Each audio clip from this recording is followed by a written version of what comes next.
গঠন করা হয়েছে। এই মন্ত্রিসভা নিয়ে আজকে দেখলাম পত্রপত্রিকায় ব্যাপক সমালোচনা শুরু হয়েছে। বলা হচ্ছে যে খুব মাত্র 6 মাসের মধ্যেই মন্ত্রিসভা রদবদল এক ধরনের কি অস্থিরতার কোনো ইন্ডিকেট করে কি না, শুনতে চাই আপনার কাছ থেকে। ধন্যবাদ আপনাকে। আপনার মধ্যে আপনার টিভি সমস্ত দর্শকদেরকে সালাম এবং শুভেচ্ছা, এবং আপনাদেরকে আসসালামু আলাইকুম রহমতুল্লাহ বারকাতুহু। প্রথমে একটা জিনিস, আজ সকালে প্রথম আলো পেপার আমিও দেখলাম, জি, সেখানে একটা জিনিস দেখলাম, আমাদের মাননীয় পররাষ্ট্র প্রতিমন্ত্রী, আমি নিজেও একটা জিনিস বিশ্বাস করি, সেটা হচ্ছে if I have a right to vote, I must have a right to stand for the election. আপনি ডুয়েল সিটিজেনশিপদেরকে কি দিচ্ছেন? রাইট টু ভোট দিলেন, কিন্তু ডুয়েল সিটিজেনশিপরা ইলেকশনে দাঁড়াতে পারবে না, এই বিধান থাকে। আচ্ছা, এই বিধানের উপর ভিত্তি করে আজকে যে পররাষ্ট্র প্রতিমন্ত্রী হলেন, উনি ওনার পাসপোর্ট সারেন্ডার করেছে কি করেনি এই মর্মে কিন্তু কোনো অঙ্গীকার উনি দেননি। তাহলে মাননীয় প্রধানমন্ত্রীর কাছে আমার বিনীত অনুরোধ, দয়া করে যদি এরকম যারা আমাদের দেশ থেকে বাইরে গেছেন, দেশের স্বার্থে গেছেন, তাদেরকে যদি নিয়ে আসতে হয়, তাহলে কনস্টিটিউশনের এই বিধানটা বোধহয় এখন সময় এসছে পরিবর্তন করা। এবার আপনি যে কথাটা বললেন 6 মাসের না, কিন্তু আমার একটা জিনিস জানার আগ্রহ, আপনি তো আইনের মানুষ, আমাদের আইনে কি কোনো বাধা আছে কিনা ডুয়েল সিটিজেন? কনস্টিটিউশনে আপনি লিখেই দিয়েছেন যে যারা ফরেন ন্যাশনাল হবে, they are not eligible for stand for election in parliament. আপনি সংবিধান সংশোধন করে দিয়ে দিলেন যে ডুয়েল সিটিজেনশিপদেরকে আপনি ভোটের রাইট দিয়ে দিলেন, কিন্তু আপনি ওই পোর্শনটা আবার রেখে দিলেন। এবং না, আমি ক্লিয়ার না আবার যে বলেন, আইনে দ্বৈত নাগরিক হলে আইনে বাধা আছে কিনা মন্ত্রী এমপি হওয়ার ক্ষেত্রে? মন্ত্রী এমপি হওয়ার সব ক্ষেত্রে বাধা আছে, সব ক্ষেত্রে বাধা। এবং আপনি পার্লামেন্টের মেম্বার পর্যন্ত, আমি ভোট দিতে পারবো, আপনি ভোট দিতে পারবেন, ডুয়েল সিটিজেন ভোটার হতে পারবে, ভোট দিতে পারবে, কিন্তু ইলেকশনও করতে পারবে না। কোনো মন্ত্রী এমপি বিচারক কোনো পদে যেতে পারবে না, অ্যাটর্নি জেনারেল হতে পারবে না। এই যে একটা এই প্রভিশনের মধ্যে থেকে মাননীয় প্রধানমন্ত্রী, আমি জানি না মাননীয় প্রধানমন্ত্রীর কোন পাসপোর্ট, সেটা বাংলাদেশের জনগণ জানে না আজ পর্যন্ত, ইলেকশনের আগে থেকেও বলে এসেছিলাম। সো মাননীয় প্রধানমন্ত্রী এটা কিভাবে দেখবেন তা জানি না। দ্বিতীয় জিনিস, আজকে প্রতিমন্ত্রী সাহেব উনিও এই স্টেটমেন্টের পর এখন পর্যন্ত জেনারেলি উনি সবসময় পেপারে কিছু আসলেই উনি সঙ্গে সঙ্গে তার ফেসবুকে একটা স্ট্যাটাস দিয়ে দেন। মাননীয় প্রতিমন্ত্রী উনি যখন উপদেষ্টা ছিলেন, তা আমি দেখলাম যে উনি এখন পর্যন্ত কোনো দেন নাই। সেকেন্ডলি, একটা জিনিস আমি খুব ভালো করে বুঝতে চাই, সেটা হচ্ছে তথ্যমন্ত্রী ছিলেন জহিরুদ্দিন স্বপন, একটা বর্ণাঢ্য রাজনৈতিক ক্যারিয়ার ছিল, এবং তাকে বলা হতো তিনি বিশ্বাস করতেন যে ভারতের সাথে সুসম্পর্ক না করে এই দেশে বিএনপি রাজনীতি চলবে না। এই তার স্ট্যান্ডিংটা কিন্তু আমরা প্রথম থেকে দেখে আসছি, এবং যে কয়জন বিএনপির মন্ত্রিসভার মধ্যে আমরা বলি ভারতের প্রতি প্রীতি আছে, তার মধ্যে এই জহিরুদ্দিন স্বপন ভাই একজন। সো স্বপন ভাইকে যদি এই কারণে সরানো হয়ে থাকে, তাহলে তো আরো অনেকজনকে সরাতে হবে। না, উনি আপনাকে এত সরলীকরণ করে আপনি আমি বলে দিই যে মূল্যায়ন যদি করে, আমি দ্বিতীয় পয়েন্টে আসবো, যে যদি মূল্যায়ন করে, কাজের মূল্যায়ন করে যদি আপনি ব্যর্থতা দেখেন, তাহলে স্বরাষ্ট্রমন্ত্রী সর্বপ্রথম পদত্যাগ করা উচিত। আবার বলতে, কাজের মূল্যায়নে না, কিন্তু মাত্র 6 মাসের মাথায় এরকম একটি ভগ্ন দেশের রাষ্ট্রীয় ক্ষমতায় আসার পরে মাত্র 6 মাসের মাথায় কি আপনি সাকসেস ফেলিয়ার আপনি মূল্যায়ন করতে পারবেন কিনা? না, 6 মাস পর পর আমরা যে একটা জিনিস দেখাই, এটাকে বলা ইন্ডিভিজুয়াল পারফরমেন্স ইন্ডিকেটর। এইটা সব গভর্নমেন্টের মধ্যেই থাকে।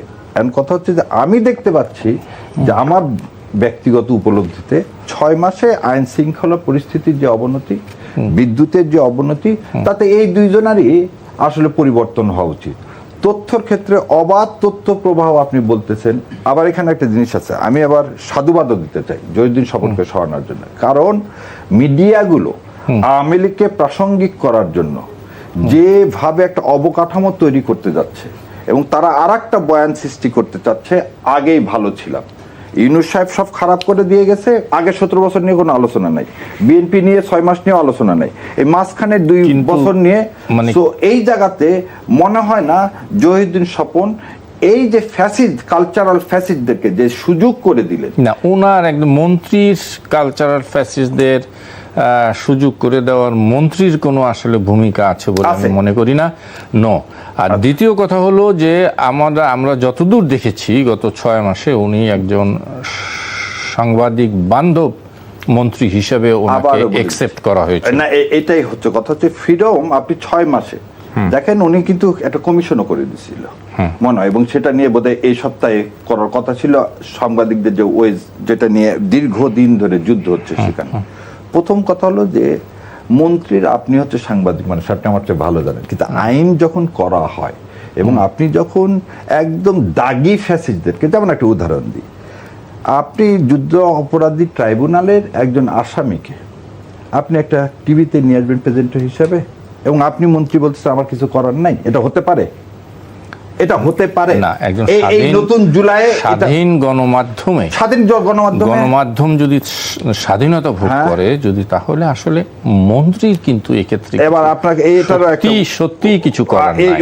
মন্ত্রী কি মানে কি করবেন বলেন?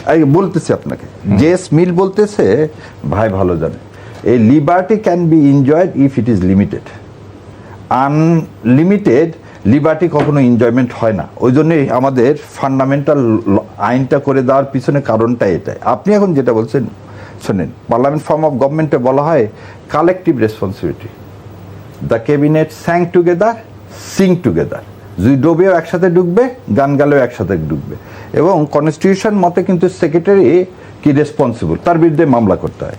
তাহলে আপনি মন্ত্রী, আপনি ইনকোয়ারি করতে পারেন, আপনি আইন প্রণেতা হিসাবে আপনি সংসদে আছেন, আপনি যে কোনো কারো বিরুদ্ধে কি করতে পারেন, আইনানুগ যে কোনো ব্যবস্থা সেটাই নিতে পারেন। আমি আপনাকে খালি এতটুকুন বলবো যে না, আমি ফোন করে বলবো যে ওনাকে আর নিয়েন না, তা বলতেছি না। আপনার হাতে যখন আইন আছে, আপনি একটা জিনিস বলি, নাৎসিজমকে আপনি কি মত প্রকাশের স্বাধীনতা হিসাবে তাকে গ্রহণ করবেন? না, এটা করবো না।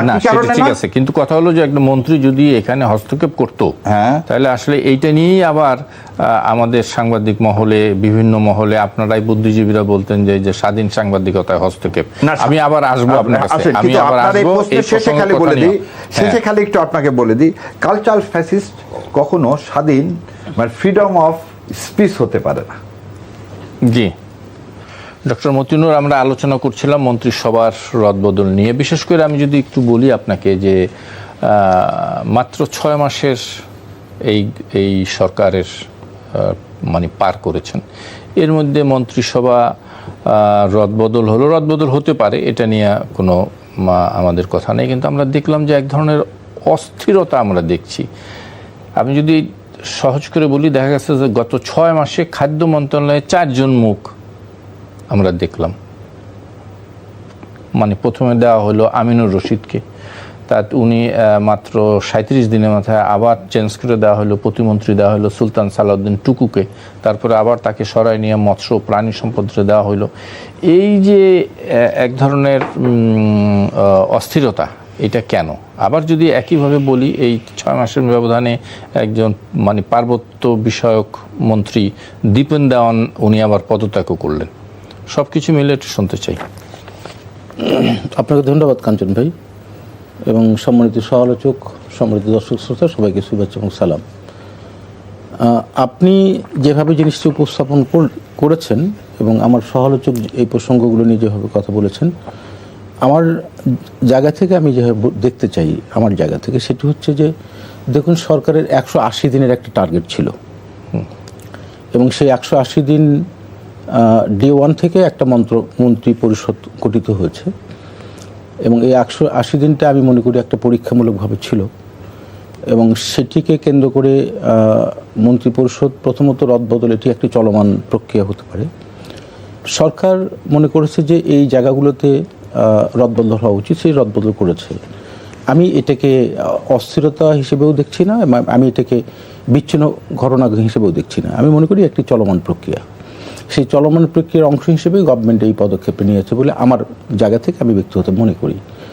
কারণ গভর্নমেন্ট যেহেতু নির্বাচিত একটি সরকার, এবং বাংলাদেশে এটা আমাদের বিবেচনা করতে হবে যে বিগত সময় আমরা পুরনো কথাগুলো অনেক সময় বলতে চাই না, বললে আসলে এটি আসলে বলা যায় যে চলমান কথাগুলোই ফিরে আসে। তারপরেও কথাটা আমাকে বলতে হয় এই কারণেই যে আপনারা জানেন যে বর্তমান সরকার দেশের কীরকম একটি পরিস্থিতির ওপরে দায়িত্বটা গ্রহণ করেছে। অনেকগুলো চ্যালেঞ্জ সরকারের সামনে আছে, বিশেষ করে অর্থনীতিটা বড় একটা চ্যালেঞ্জ, আইন শৃঙ্খলা পরিস্থিতির একটা বড় চ্যালেঞ্জ। মানে বিগত ফ্যাসিস্ট সরকারের সময় এটি তো টোটালি ডিস্ট্রয় হয়েছে। আপনি ওভারনাইট তো সবগুলো মানুষকে একই সাথে যোগ্য, দক্ষ, অভিজ্ঞ হিসেবে তৈরি করতে পারবেন না। তো সেই প্রেক্ষিতে আমি মনে করি যে গভর্নমেন্ট যেহেতু নির্বাচিত সরকার, তার একটা দায়বদ্ধতা রয়েছে জনগণের প্রতি, এবং সেটি করতে গিয়ে, সেটিকে অব্যাহত রাখতে গিয়ে বা সেটিকে আফল করতে গিয়ে সরকার 180 দিনের এই জায়গার থেকে অনেক কিছু পরিবর্তন, পরিমার্জন, এটি আমি স্বাভাবিক প্রক্রিয়ার মধ্যে মনে করি, একটা চলমান প্রক্রিয়া। আর আরেকটি জিনিস সেটি হচ্ছে যে দেখুন, আইন শৃঙ্খলা পরিস্থিতি একটা চ্যালেঞ্জ, এবং সেই চ্যালেঞ্জ সরকার শুধুমাত্র আপনি বিগত 17 বছর তা নয়, আপনি যদি লক্ষ্য করেন 5 তারিখের পরেও বাংলাদেশে যে ইন্টারিম গভর্নমেন্টটা ছিল প্রফেসর ইউনূসের নেতৃত্বে, সেখানে আপনি দেখবেন যে এই যে একটা মব কালচার কিন্তু ছিল।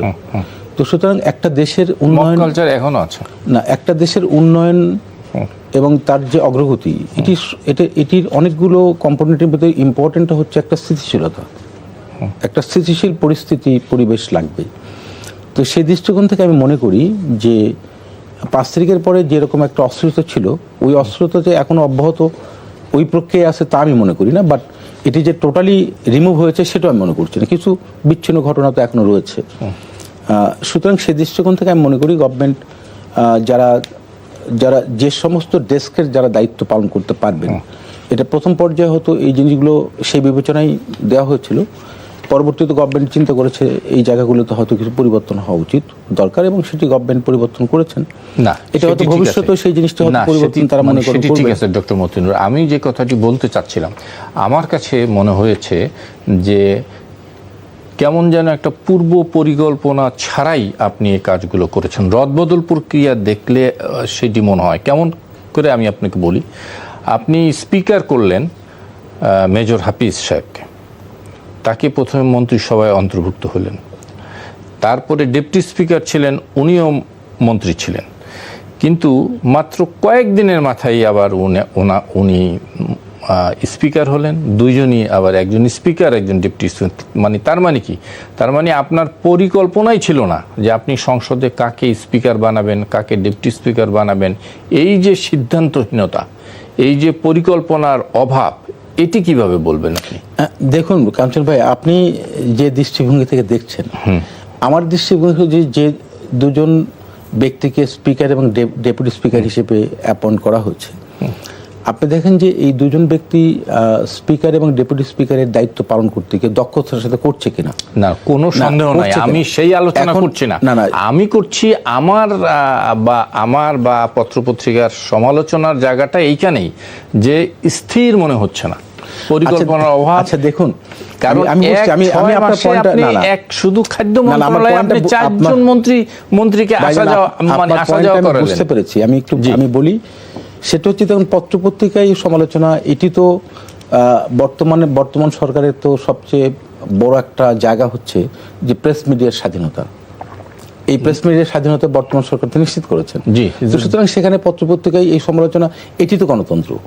কারণ বিগত দিনে তো এই কথাগুলো আসে নাই, বলতে পারে নাই বা বলার সুযোগ পায় নাই, বলতে গেলেই হয়তো বিভিন্ন ধরনের নির্যাতন আসতো। আমি মনে করি যে পত্রপত্রিকায় যে কথাগুলো বলছেন, হ্যাঁ, আপনি যদি মনে করেন যে গভর্নমেন্টের এই জায়গাতে সমালোচনা করো, অফকোর্স সেই সমালোচনার মধ্য দিয়ে ট্রায়াল অ্যান্ড এরর মধ্য দিয়ে তো গভর্নমেন্ট সামনের দিকে আগাবে, এবং সেভাবে এগিয়ে যাচ্ছে বলে আমি এখন পর্যন্ত মনে করি। আর সব কিছু বিষয়ে এটি এই মুহূর্তে খুব আপনার কনক্রিট কমেন্টসগুলো, মানে গভর্নমেন্টের ব্যাপারে, গভর্নমেন্টের চলমান প্রক্রিয়ার ব্যাপারে, এটা আমি মনে করি যে টু আর্লি। কারণ আমি এখনো পর্যন্ত ওই জায়গাতে কমেন্টগুলো করার ক্ষেত্রে আমি ব্যক্তিগত মনে করি যে এটি আমার জায়গা থেকে, বা আমি যেটা ফিল করি, এটি মনে হয় ঠিক না। কারণ আমি সমালোচনার জায়গাটা এখন পর্যন্ত পরিপক্কভাবে জায়গায় আসছে বলে আমি মনে করি না, বাট মিডিয়া তো তার জায়গা থেকে এই প্রতিক্রিয়াগুলো ব্যক্ত করছেন এবং সে নিশ্চয়ই গভর্নমেন্ট সেগুলো কগনিজেন্সে নিচ্ছেন বলে আমার কাছে মনে হয়। আর সবচেয়ে আরেকটি জিনিস হচ্ছে যে যেটা আপনি বলছেন যে এই যে খাদ্য মন্ত্রণালয় বা বাণিজ্য মন্ত্রণালয় হোয়াট এভার, দেখুন আসলে সাধারণ মানুষের জায়গাটা হচ্ছে যে নিত্যপণ্য জিনিসের মূল্য যেটা, এটি যেন তাদের নাগালের ভিতরে থাকে এবং পাশাপাশি অন্যান্য যে জনজীবনে যেগুলো প্রভাব ফেলে সেই জিনিসগুলো গভর্নমেন্ট তো খুব সিরিয়াসলি টেক আপ করছেন এবং সে ব্যাপারে তো তারা ভূমিকা রাখছেন এবং এখন পর্যন্ত স্বীকারও করছেন কোন জায়গাতে তাদের সীমাবদ্ধতা আছে, কোথায় তাদের লিমিটেশন আছে, এগুলো কিন্তু উল্লেখ করছেন তারা, তার মানে স্বীকার করছেন গভর্নমেন্ট। এই যে স্বীকার করার জায়গাটা, অর্থাৎ এটি অপকটে স্বীকার করে, এটি তো একটা স্বচ্ছতার জায়গা, গভর্নমেন্ট তার দায়িত্বশীল জায়গা থেকে আচরণগুলো করছেন। তা আমি মনে করি যে আসলে এটি একটি ধ্বংসযোগ্য একটা জায়গায় এসে সরকার যখন গঠন হয়েছে অনেকগুলো চ্যালেঞ্জ মাথায় নিয়ে, এটি তো বড় ধরনের একটা চ্যালেঞ্জ। আমি তো মনে করি যে সরকার এই চ্যালেঞ্জগুলো নিয়ে যে যাত্রাটা শুরু করেছে এবং যে সকল বিষয় ইতিমধ্যেই জনজীবনে প্রভাব ফেলে, পজিটিভ প্রভাব ফেলে, সেই বিষয়গুলো গভর্নমেন্ট কিন্তু ইনিশিয়েটিভ নিয়েছে। তবে এটা একটা লম্বা প্রক্রিয়া, আমার মনে হয় যে আরও আমাদের সামনের দিনগুলো গভর্নমেন্ট এই বিষয়গুলো কীভাবে চ্যালেঞ্জগুলো মোকাবেলা করবে সেটা আমাদের দেখার এখনো যত সুযোগ রয়েছে। আমরা একটু দেখি ব্যারিস্টার শাহরিয়ার। ভাই তো অনেক কিছু বললো, কিছু জিনিস ভাইয়ের কথার সাথে অনেক কিছু বলি নাই, আমার ভাই জ্ঞানী মানুষ কিছু। আচ্ছা, প্রথম উত্তরটা দিই, ধ্বংসযোগ্য জাতি 5ই আগস্ট বা 36শে জুলাই, যদি 71 সালে বলা হয় বটমলেস, এবার আর বটম টটম নাই, এবার কিছু ছিলই না। যদি ইফ ইউ কম্পেয়ার উইথ 71, তো বিএনপির একটা সুবিধা হয়েছে, বিএনপি 5 তারিখে ক্ষমতা নেয়নি, যদিও তারা চাচ্ছিল 3 মাসের মধ্যে ক্ষমতা, আল্লাহ তাদেরকে 18 মাস সময় দিছিল এবং এই 18 মাসের দেশটা একটা রিকনস্ট্রাকশন হয়েছে এবং সেই জন্য এই ধ্বংসযোগ্য অবস্থায় ওনারা পাননি। ওনারা পাইছেন কখন? তখন ছিল $17 বিলিয়ন ফরেন আর জন ইউনুস সাহেব দিয়ে গেছেন তখন ছিল 37 বিলিয়ন। না, মাত্র 18 মাসে এইটা। আমি কিছু জিনিস বলি। দ্বিতীয় কথা, যে ব্যাংকিং সেক্টর থেকে শুরু করে সমস্ত সেক্টরের, ব্যাংক থেকে শুরু করে যেখানে কোনো কিছুই ছিল না, আপনি একটা ধাক্কা, শক ওয়েভটা হচ্ছে প্রথম, সেই শক ওয়েভ থেকে অ্যাবজর্বের টাইমটা তো আপনি পেয়েছেন 18 মাস, সেটি বলতে পারেন, কিন্তু একদম রিকনস্ট্রাকশন হয়েছে এটা বলা যাবে না। এই 18 মাসে আই থিং আরো 5 বছর। আমি আপনার সাথে একমত, কিন্তু সেই রিকনস্ট্রাকশনের সময়টাও দেয়নি বিএনপি। বিএনপিকে যখন বলা হলো গণভোট করো, দেশ ঠিক করো, তারপর ভোট নাও, উনি তো প্রথম দিনই বললেন যে 3 মাসের মধ্যে দিয়ে দেন। আমি ওই তর্কে যাচ্ছি না, তর্কটা হচ্ছে আপনি শক ওয়েভের সময়টা কিন্তু আপনি 18 মাস পাইছেন। নির্বাচনের আগে কিন্তু আপনি বলেননি যে এই দেশের এই অবস্থা, আমি এই জিনিস পারবো, এই জিনিস পারবো না। আমি খালি বলছি কতটুকু I have a plan. Second কথা, আপনি একটু আগে বললেন না, বাংলাদেশের ইতিহাসে আপনি একটা ধ্বংসযোগ্য জায়গায় দাঁড়ায় থেকে আপনি করবেন তো একটা ছোট মন্ত্রী পরিষদ, আপনি করবেন একটা ছোট মন্ত্রী পরিষদ, আপনি প্রতিমন্ত্রী করবেন কম, মন্ত্রী করবেন কম, আপনি আবার স্পেশাল অ্যাসিস্ট্যান্ট থেকে শুরু করে, স্পেশাল সেক্রেটারি থেকে শুরু করে একটা বিরাট, এটাকে বলা হয় যে লাট বাহাদুরের দল তৈরি করে ফেললেন।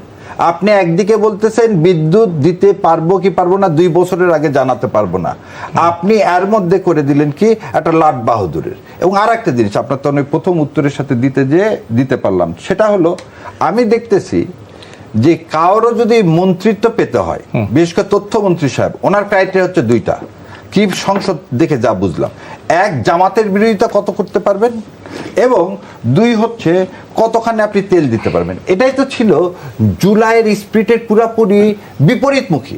জুলাই বলছে কি আমরা একটা ভাঙা সংস্কৃতি থেকে আমরা পার পাবো, যাতে কেউ চাটুকারিতা করে দেশের সর্বনাশ করার জন্য রাষ্ট্রীয় ক্ষমতায় অধিষ্ঠিত হতে না পারেন। আপনি যদি দেখেন যেখানে একদিকে বলবো আমরা সবাই মিলে দেশ গড়ব, আর এক জায়গায় আপনি সেই লোকগুলোকে ফিট করতেছেন। এবং আপনি যে কথা বলেন খাদ্যের কথা, আপনি বিদ্যুতের কথা যদি বলি, আমি খাদ্যের কথাই ধরেন, আপনি 3 জনকে চেঞ্জ করছেন 6 মাসে। আপনি কিভাবে একটা মানুষের পারফরমেন্স নিয়ে করবেন? পারফরমেন্স এটা সম্ভব? আপনি একদিকে বলতেছেন এলসি খোলা যাচ্ছে না, এলসি নাই, আজকেও বলতেছে যে এলসি নাই, এলসির জন্য আমি কি করতে পারছি না, দেশের সব গ্যাস তেল কিছু আমি দিতে পারছি না। তাহলে আপনি কিভাবে একটা লোকের পারফরমেন্স দেখবেন 6 মাসে? কারণ আপনার তো পুরা ইকোনমিক কলাপস। আমাকে ঢাল নাই তরল নাই নিধিরাম সর্দার আমাকে ফুটে দিচ্ছেন। আমার এদিকে কি ধান চাল কোথায় থেকে আসবে? আপনার এ বছরের প্রথম থেকে সমস্ত ফার্টিলাইজার ফ্যাক্টরি বন্ধ, আপনি এখন পর্যন্ত এলসি খোলেননি। আগামী অগ্রহায়ণ মাস থেকে কিভাবে সার ডিস্ট্রিবিউশন হবে? আপনি যে কথাটা বলছেন সরকার একটা প্ল্যানহীন, ওই যে প্রথমে বলছিলাম আই হ্যাভ এ প্ল্যান, আসলে আই হ্যাভ নাথিং। যদি প্ল্যান থাকতো তাহলে বিরোধী দলকে বলতো না একটা প্ল্যান দেন। এই যে প্ল্যান ছাড়া কাকে কাকে খুশি করার জন্য সেই 55 বছরের পুরাতন রাজনীতি যদি ঢুকে যান তাহলে ধ্বংস ছাড়া কোনোদিন এই জাতির উন্নতি হবে না। এবং ভাই যে কথা বললেন আজকে যে জিনিসটা, একটা কথা বলেন তো, যে আপনি অ্যাকাউন্টেবিলিটির জন্য তো আপনি স্টেটমেন্ট দিবেন যে আমি এই কলাবরটা বৃদ্ধি করতেছি এই কারণে। আপনি একদিকে বলতেছেন আমার পকেটে টাকা নাই, আর একদিকে আপনি চাকরি দিয়ে যাচ্ছেন। এটা কিরকম কথা হলো? চাকরি কোথায় দিয়েছে? আর ক্যাবিনেটে দেওয়া মানে কি? একটা ক্যাবিনেট মন্ত্রী করা মানে কতগুলো আপনার লাট বাহাদুর লাগবে, আপনি দেখতে পাচ্ছেন। আজকে আপনি দেখেন, কেন বললাম প্ল্যান নাই?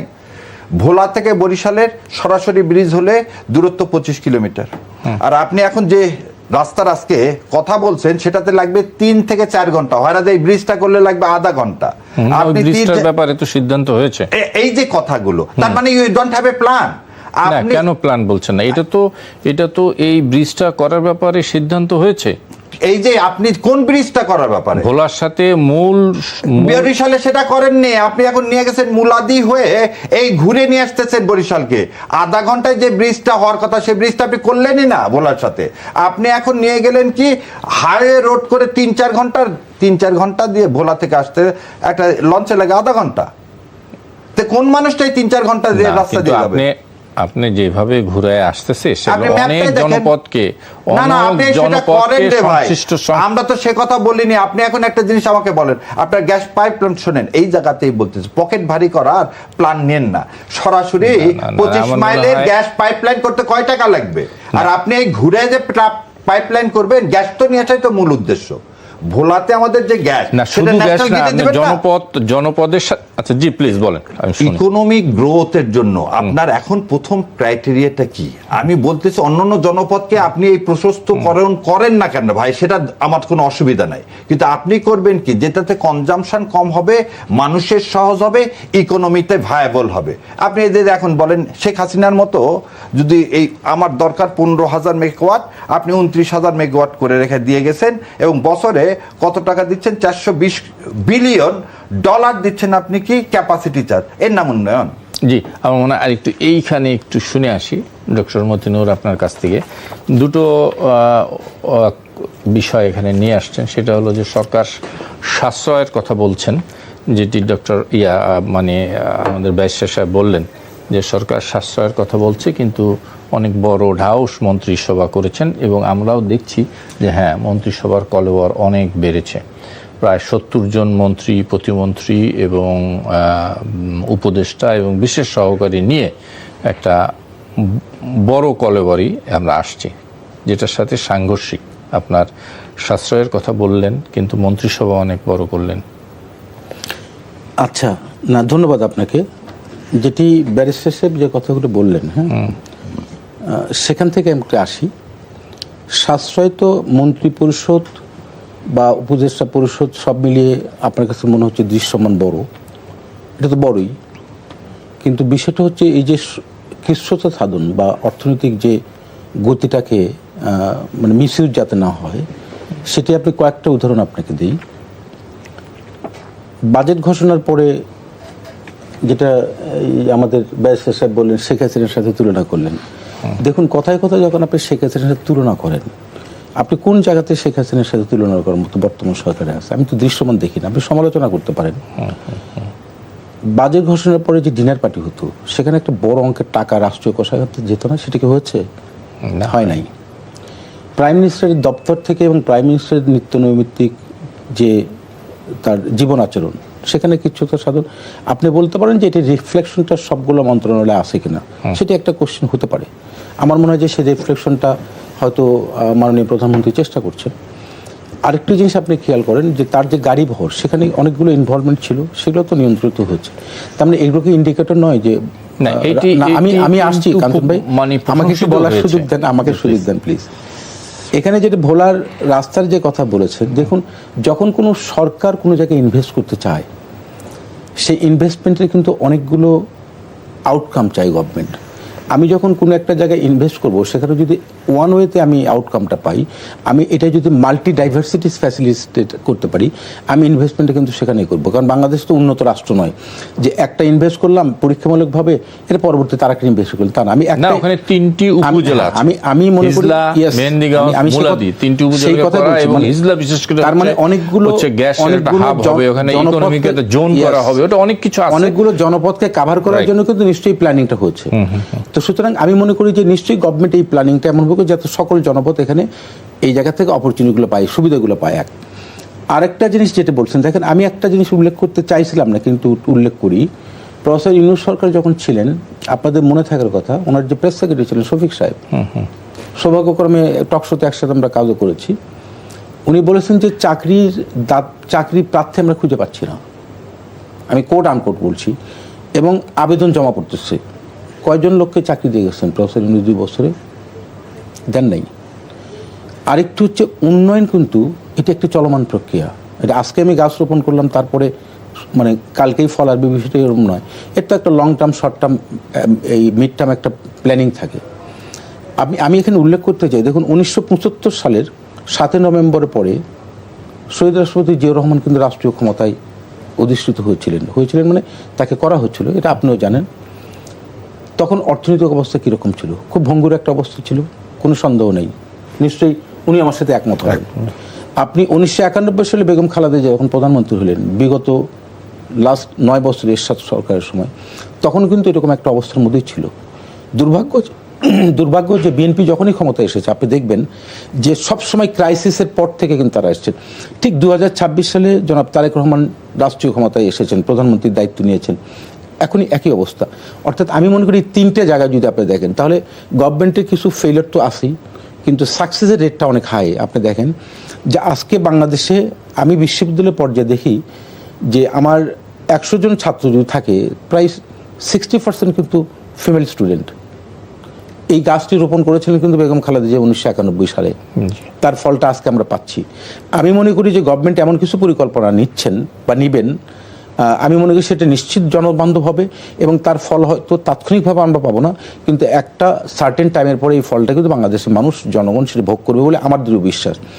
সেই দৃষ্টিকোণ থেকে আমি মনে করি যে অপোজিশন, এখন আসি অপোজিশন, যেটা কয়েকদিন আগে আমি দেখেছি যে এই যে গ্যাস বিদ্যুতের নিয়ে যে অপোজিশনের একটা ডেমনস্ট্রেশন হচ্ছে, সেখানেতে প্রাইম মিনিস্টার তাদেরকে আহ্বান করেছেন যে আপনারা একটা পরিকল্পনা দেন, যে এই পরিকল্পনার মধ্য দিয়ে, যেটা উনি বলেছেন মূল পরিকল্পনা চাওয়া, যে আপনার রুলিং পার্টি তার পরিকল্পনা অগ্রসর হচ্ছেন, যে গভর্নমেন্ট আপনার কাছে ভালো একটা পরিকল্পনা থাকে, পার্লামেন্টে তার প্রাইম মিনিস্টার তো ওয়েলকাম করেছেন, মানে আপনাদের আমরা সেটা কি বলা যায়, একটা আমরা সেটা কগনিজেন্সলি নিব, অ্যাটমসফিয়ার ক্রিয়েট করতে। কথা হচ্ছে সেখানে একটা যে অপোজিশন পার্টির তো একটা দায়িত্ব ছিল, এবং অনেকগুলো জায়গাতে গভর্নমেন্টের সমালোচনা করে, অপোজিশন তারও একটা দায়িত্বের অংশগ্রহণ।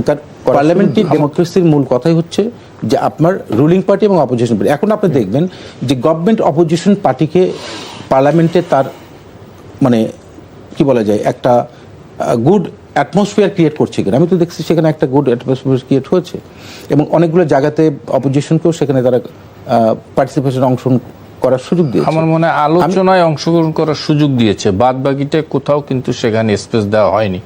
ডক্টর মতিনুর, আমরা আলোচনা করছিলাম, আপনি বিরোধী দলের ভূমিকা নিয়ে কথা বলছিলেন বিরোধী দলের গ্যাস বিদ্যুৎ নিয়ে বিরোধী দলের ভূমিকা, এবং মানে পার্লামেন্টে বিরোধী দলের অবস্থান নিয়ে কথা বলছিলেন। প্লিজ। না, এখানে আমি যেটা বলতে চাচ্ছিলাম সেটা হচ্ছে বিরোধী দল তো নিশ্চিত গভর্নমেন্টের আপনার জনজীবন বিনষ্ট হয় বা জনজীবনে নেগেটিভ প্রভাব পড়ে, সেটা নিয়ে বিরোধী দল তো বক্তব্য দিবেই, বা সেটা নিয়ে তারা মিছিলও করবে, ডেমনস্ট্রেশন করবে, এটা স্বাভাবিকভাবেই গণতান্ত্রিক প্রক্রিয়া, তো এটা রিকগনাইজ, সেটা ঠিক আছে, সেটা আমার ব্যক্তিগত কোনো আপত্তি নেই। কিন্তু আমার জায়গাটা হচ্ছে যে বিরোধী দলের তো একটা এর সাথে বিরোধী দলও গভর্নমেন্টের, যেটাকে আমরা পার্লামেন্টারি ডেমোক্রেসি বলি, একটা ছায়া সরকার, সেটাও থাকবে। এখন দেখেন যে আপনি বাংলাদেশের অর্থনৈতিক অবস্থাটা আমি আগেও বলেছি, 3টে টেনিয়র উল্লেখ করেছি যে কোন কোন সময় বিএনপি রাষ্ট্র ক্ষমতা যখন আসছে কী রকম অবস্থা ছিল। আপনি প্রয়াত সাইফুর রহমান, আপনি নিজেও জানেন যে বাংলাদেশে আজকের যতটুকু অর্থনৈতিক যে ভিত্তিটা, এটা কিন্তু সাইফুর রহমান সাহেবের করা। আপনি অনেক সমালোচনা তখন করেছি আমরা, বিশেষ করে ভ্যাট নিয়ে আমরা প্রচুর যে সমালোচনা বলার আগে আমি লিখে ফেলি। বিএনপি দল থেকেও সমালোচনা হয়েছে, বলা হচ্ছিল যে সরকারকে ডুবানোর জন্য আমরা কিন্তু ছাত্র জীবনে দেখেছি এটা। কিন্তু আপনি দেখেন যে এই ভ্যাটের উপরে কিন্তু এখন পুরো অর্থনীতি দাঁড়িয়ে আছে। এবং আরেকটা জিনিস উল্লেখ করতে চাই, সেটা হচ্ছে দেখুন জিয়াউর রহমানের সময়ে আপনি দেখবেন যে গার্মেন্টস ইন্ডাস্ট্রি এবং এই যে রেমিটেন্স যেটা আসে এটা কিন্তু তার সময়ই করে। অর্থাৎ আপনি যদি বাংলাদেশের অর্থনীতির ভিত্তিটা দেখেন তাহলে যে স্তম্ভের উপরে দাঁড়িয়ে আছে তার মধ্যে এই জিনিসগুলো কিন্তু গুরুত্বপূর্ণ। এখন প্ল্যানিংয়ের যে কথাটা আমি এখানে একটু সংযোগ করি, সেটি হচ্ছে দেখুন গত 2 দিনে আমি এই যে শিক্ষা নিয়ে একটা আমাদের ডায়লগ ছিল অল ভাইস চ্যান্সেলর, সাভারে হয়েছে। হ্যাঁ, সাভারে হয়েছে। সেখানে আমার মনে হয় না যে আমার শিক্ষকতার বয়স 31 বছর চলছে, আমি এরকম কোনো ডায়লগ বিগত দিন আমি দেখি নাই, যেটা এই গভর্নমেন্টের একটা প্ল্যানের অংশ। সেখানে শিক্ষাটাকে কিভাবে কর্মমুখী করা যায় এবং প্রত্যেকটি ইউনিভার্সিটিগুলোতে এই স্টুডেন্টদেরকে কীভাবে এই ইন্ডাস্ট্রির সাথে কানেক্টিভিটি তৈরি করা যায় এবং আরও আপনার শিক্ষাটাকে কীভাবে বলা যায় যে এটা এক্সেলেন্স দেশ এবং বিদেশে, যাতে আমাদের শিক্ষা। আমি একটা লাইনে শেষ করি, কারণ আমি যেহেতু একজন শিক্ষক আমার এই কোশ্চেনটা আনবে, এই ডেভেলপমেন্টের সাথে এটা অতপ্রত জড়িত। সেই ক্ষেত্রে আমি মনে করি যে আপনি দেখেন বিগত দিনে এইটা নিয়ে এটা যেমন ভাই হয়তো আমার সাথে ডিফার করবেন, ধ্বংস করেছে সবই ধ্বংস করেছে, কোনো সন্দেহ নেই। এখন ওই জায়গায় আপনি এইটাকে কনসিডারেশন আপনাকে নিতে হবে যে একটা ধ্বংসযোগ্য জায়গা থেকে এই সরকার দায়িত্ব গ্রহণ করার পর এই রাষ্ট্রটাকে পরিচালনা করার চেষ্টা করছেন। সেখানে কিঞ্চিত সমালোচনা আছে, সমালোচনা থাকবে, কিন্তু আপনি এটি অ্যাটলিস্ট ক্রেডিটটা দিবেন যে সরকার তার অর্থনীতি, তার স্থিতিশীলতা এবং অন্যান্য যে প্রাসঙ্গিক জিনিসগুলো আছে সেগুলো নিয়ে চলমান প্রক্রিয়ার মধ্যে আছে। এটি তো আপনার কৃতিত্ব দিতে হবে, লম্বা একটা সময় তো না। সেটি আমরা দিব, আরো সময় আছে, 5 বছর সময়, মাত্র 6 মাস নিশ্চয়ই দেওয়া যাবে। কিন্তু আমাদের এখন যেটি আমাদের সমালোচনার জায়গা, আপনি সংসদে মানে বিরোধী দলের ভূমিকা নিয়ে কথা বলছিলেন, আমি একটা পরিসংখ্যান দিই যে সংসদীয় স্থায়ী কমিটি জাতীয় সংসদে বিষয়ভিত্তিক 11টি এবং মন্ত্রণালয় সম্পৃক্ত স্থায়ী কমিটির আছে 39টি। এখন পর্যন্ত বিষয়ভিত্তিক 6টি ও মন্ত্রণালয় সম্পর্কিত 9টি স্থায়ী কমিটি গঠন করা হয়েছে। শুধুমাত্র সরকারি হিসাব কমিটির সভাপতির একটি পদ ছাড়া আর কোনো পদে বিরোধী দলের কাউকে নেওয়া হয় না। কাঞ্চন ভাই, আপনাকে আমি একটা সেন্টেন্সে উত্তর দেই। জি, আপনি যেখানে গণতান্ত্রিক সংস্কৃতি, গণতান্ত্রিক কালচারের যে মানে কি বলা যায় এনভায়রনমেন্ট যেটি ছিল না, এটি শুরু হয়েছে, রাইট? তা আপনি শুরুতেই যদি অনেক কিছু এক্সপেক্ট করেন আমি বা আপনি, এটি কি প্রত্যাশিত হতে পারে? আমি একদম 100% আমি মনে করি আশা করব, আমি কিন্তু মনে করি 100% করব। কারণ হচ্ছে আপনি তো ওই উত্তরণের জন্যই তো 5ই আগস্ট হয়েছিল। ওকে, আমি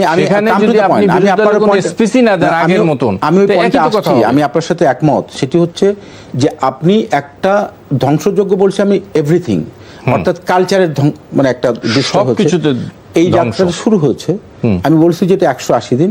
আমার ধারণা, আমার বিশ্বাস যে যেভাবে অগ্রসর হচ্ছে, এই যে বলছি ট্রায়াল এর মধ্যে ভেতর দিয়ে, আমার বিশ্বাস এই জিনিসগুলো নিশ্চিতভাবে প্রাইম মিনিস্টার, আমি যতটুকু তাকে দেখেছি বা বুঝেছি, আমার বিশ্বাস যে উনি নিশ্চিতভাবে যে শহীদ রাষ্ট্রপতি জিয়াউর রহমান তার যে গোল্ডেন টাইম এবং বেগম খালেদার যে একটা গোল্ডেন টাইম, তারই উত্তরসূরি কিন্তু আশা করি যে নিশ্চিত সেটিকে উনি কগনিজেশনে নিয়ে তার অব্যাহত কার্যক্রম পরিচালনা করবেন।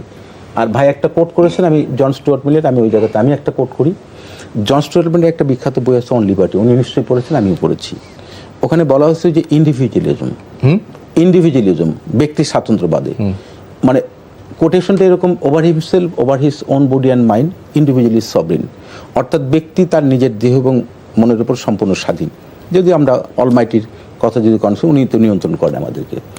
আমি মনে করি যে এই বিষয়গুলো বর্তমানে আমাকে একটা দায়িত্ব দিয়েছেন, আপনি একটা দায়িত্ব আছেন, আরেকজন দায়িত্ব আছেন, এটা প্রত্যেকটি ইন্ডিভিজুয়ালিজম একটা কাজ করে, তাকে এই স্বাধীনতাটা দেয়া। এই স্বাধীনতা নিশ্চয়ই আমার মনে হয় যে বর্তমান সরকার যাদেরকে তারা মনে করেছেন যে ওই ফিল্ডে তারা যোগ্য, অভিজ্ঞ, তাদেরকে দিয়েছেন।